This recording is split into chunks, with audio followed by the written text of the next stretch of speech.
It's such a beautiful day. It rained and hailed. It's June 1st, 2023. Um, the ravens are cawing and the morning doves are cooing and the crickets are cricketing. So, chapter 4 will continue on my discovery of Familia to where Sarah Landavaso and Claudio Baca married and had my Grandpa Tranquilino Baca.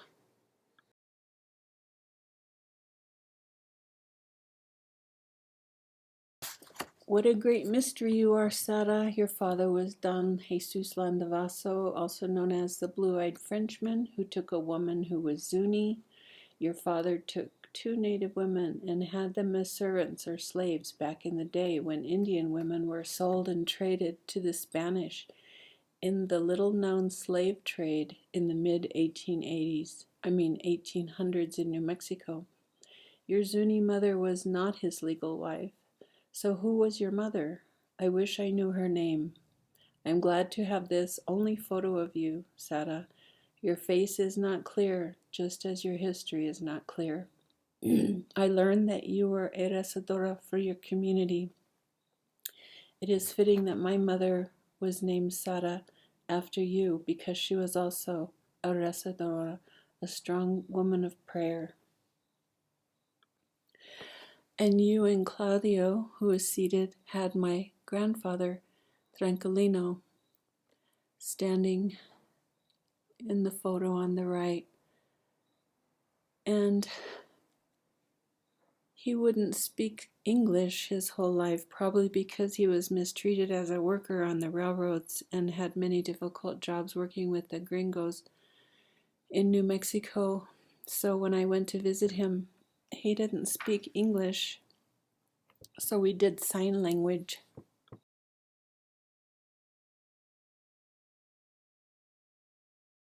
While researching my Familia, I visited St. John's, Arizona, because I had always heard family went to visit relatives there.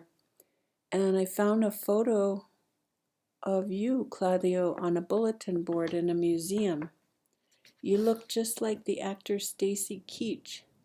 What a cool photo of you and your son, Tranquilino, my Grandpa Baca. I would show it to him if he were still alive and say, Granudos. Well, maybe not. That would be disrespectful. But here he is in a pretend photo. My grandfather is in the center holding two bottles, and his father is to the right of him, or to his left. It's at the center of the photo is Claudio, who I think looks just like Stacy Keach. This story was told to me by my Grandpa Baca. It wasn't clear to me if this story was about Claudio or Claudio's father, who was Juan Bautista Baca, who was born in Cebolleta, where this event took place that he told me about. Looking at the dates, it was probably Claudio's father, Juan Bautista Baca. So my Uncle Pete Baca said his great-grandpa was going from Santa Rita to Cebolleta, New Mexico, transporting things in two wagons that were being pulled by mules. They couldn't get to Cebolleta before it got too late, so they decided to sleep where they were. They tied up the mules onto a stretched rope so that the mules could move back and forth along the rope.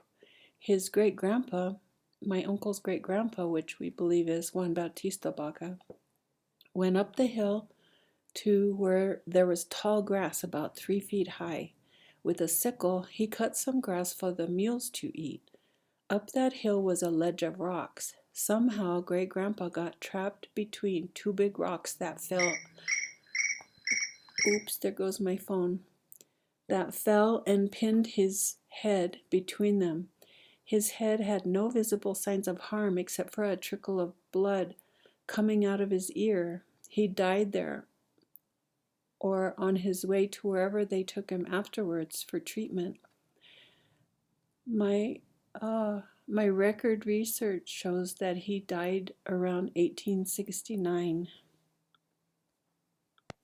When I visited my grandpa Tranquilino Baca, he used to try to tell me this story about how his father or his grandfather, it was never clear to me the way they talked about grandpa and grandma, but he was with him, and so in sign language he would talk about how he got killed between two rocks, and he would put his hands up over his head and then go up to, like, smashing his head like his hands were rocks.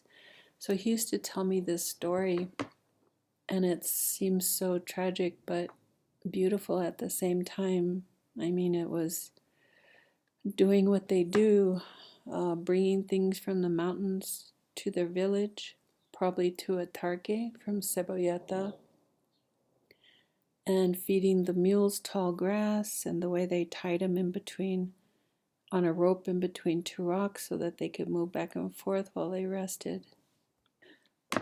When I first visited St. John's, Arizona, I was at the Church of Latter-day Saints where they collect genealogy. And as I was finishing up there, I went across the street to this museum and was looking. Right when I was leaving, I saw this picture on the bulletin board just tacked up with that tack. And it looked just like my grandfather in the center there. So I looked, and sure enough, says Tranquilino Baca, Claudio Baca, Juan Chavez, Clemente, Abel Chavez. Anyway, I was so surprised. The same thing happened when I was in La Junta, Colorado, at a museum. I saw a picture just up on the wall of my grandpa as a railroad worker, which I will share as well. So I have these, I call them synchromysticism, when something just comes upon me that is so special and just out of nowhere, like finding this photo right when I was leaving St. John's, and then finding the railroad photo.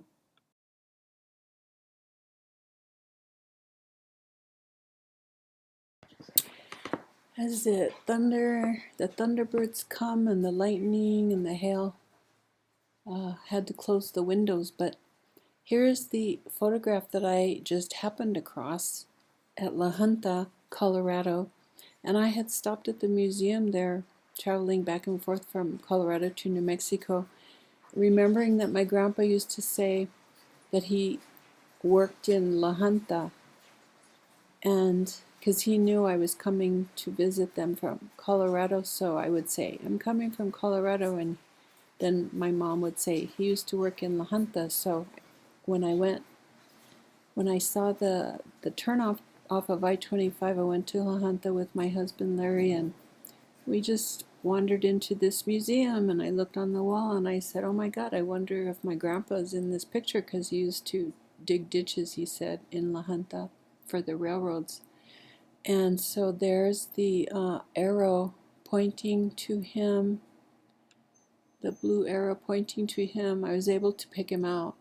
And then I blew up the picture up on the left. You can see his dark eyes right in the center there. So it made me so happy. Another synchron mysticism, finding this picture. So special.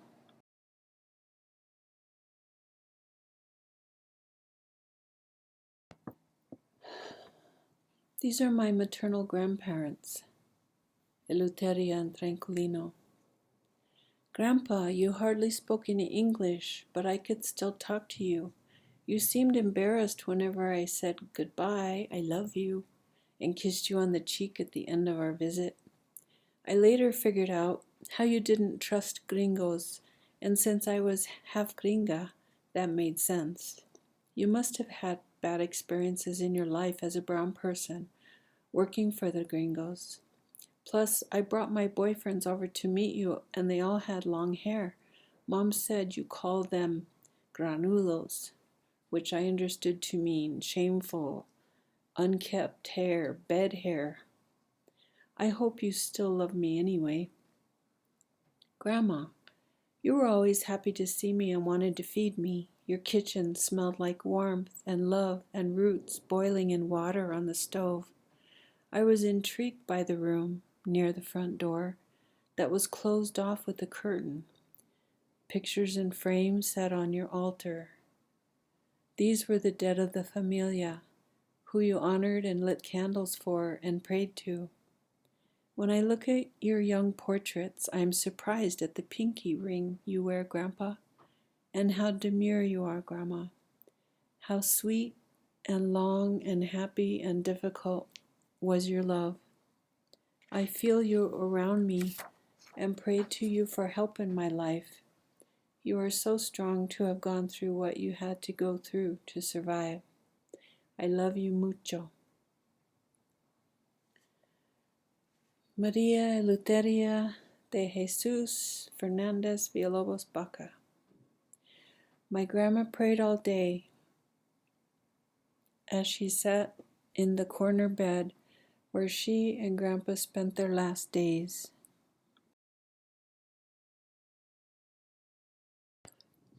Grandma prayed the rosary always.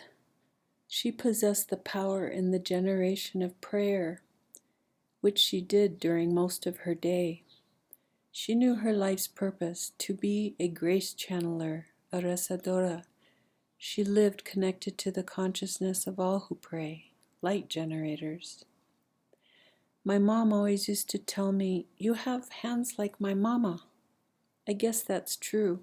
Also, I pray most of the day. My life is a prayer. My cousin Jimmy Sanchez told me a story that Grandpa was always good at teaching me in his quiet way, but never had what you would call a conversation.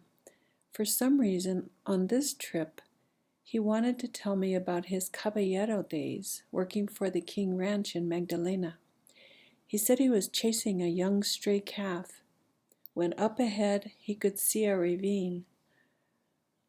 When up ahead he could see an arroyo coming up, he starts to giggle when he's telling me this story.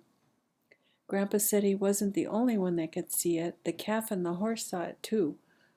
All of a sudden the calf went one way and the horse went the other way, and Grandpa, well, let's just say he went straight right over the horse's head into a bunch of cactus. I had heard Grandpa giggle and smile big from time to time, but this was the first time I had ever heard him burst into a laugh. He was so happy telling me this story, he just couldn't stop laughing. Of course, Grandma got upset with us for making so much noise. Oh, I miss them so much. Another cousin, Leonard Baca, says of our Grandma and Grandpa, "My best memory is sitting in the den, windows facing north, crocheted doilies all around. It is Sunday after church, looking at the large black and white book of JFK. In the kitchen, Grandma is making biscuits and warming up the beans.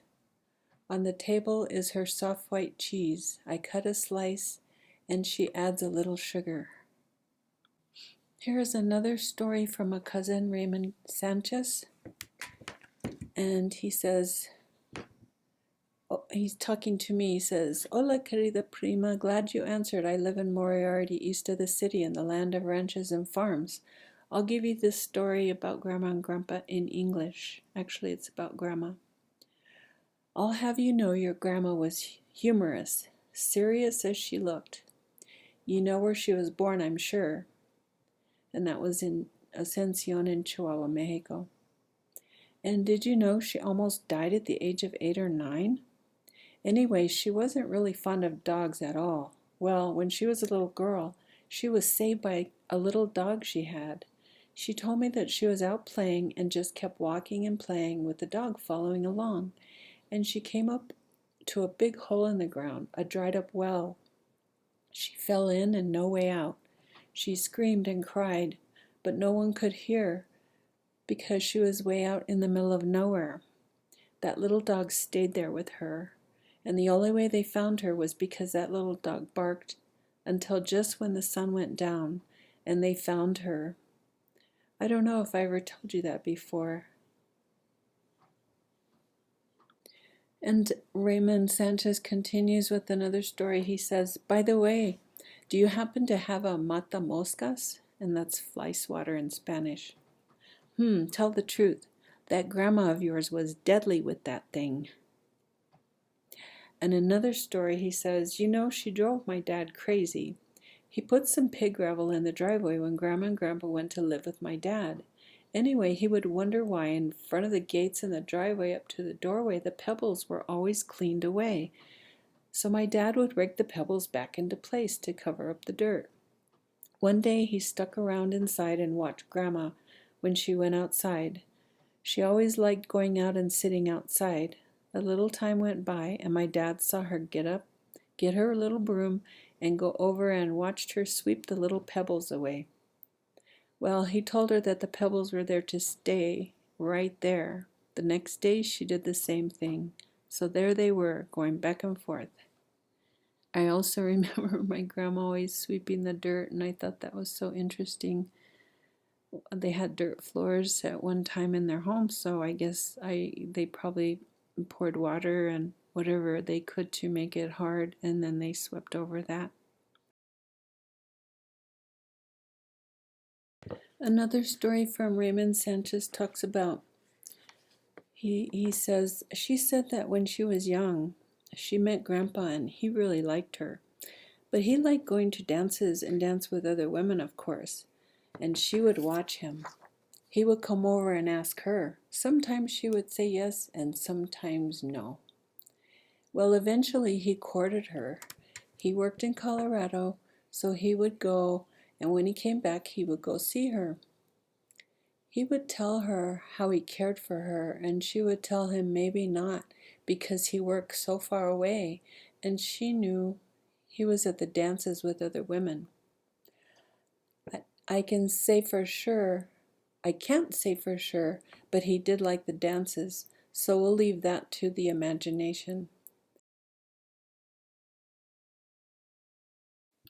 We'll end with these two photos. The one on the left is Grandma and Grandpa celebrating their 50th wedding anniversary with their framed wedding picture in front of them. And then the photo on the right is the last formal picture of them well into their 80s. They look so sweet.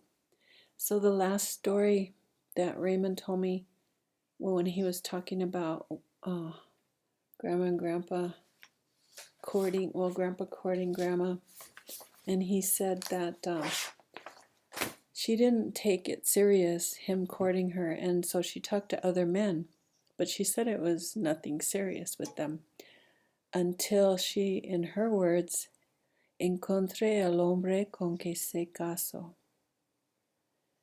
Mind you, we were sitting at the table, her and I said, really, Grandma? Who was he?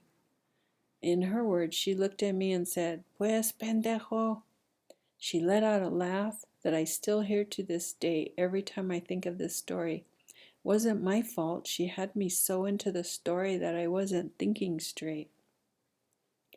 So, if you don't understand my bad pronunciation of Spanish, basically, the story is that she would talk to other men, and then she found the man with whom she married.